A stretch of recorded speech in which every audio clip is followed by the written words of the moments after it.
ভোটের আগে হঠাৎ করেই সোশ্যাল মিডিয়ায় ঝড় তুলেছে একটি গান, শওকাত যে মাছ চোর।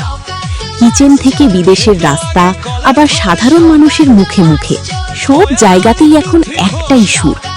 কিন্তু কি এমন আছে এই গানে যা একে করে তুলেছে কখনো রান্নাঘরে কাজ করতে করতে, কখনো বিদেশে গাড়ি চালাতে চালাতে, আবার কখনো রাস্তায় সাধারণ মানুষের ভিড়ে সবখানেই শোনা যাচ্ছে এই গান। ছোট ভিডিও প্ল্যাটফর্ম থেকে শুরু করে ফেসবুক, ইউটিউব সব জায়গায় ছড়িয়ে পড়েছে শওকাত যে মাছ চোর।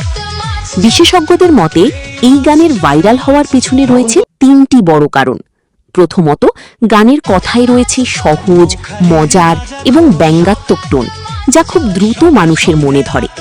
দ্বিতীয়ত, সোশ্যাল মিডিয়ার অ্যালগোরিদম, একবার ট্রেন্ড শুরু হলে তা মুহূর্তে ছড়িয়ে পড়ে লক্ষ লক্ষ মানুষের কাছে। তৃতীয়ত, ভোটের আবহ, রাজনৈতিক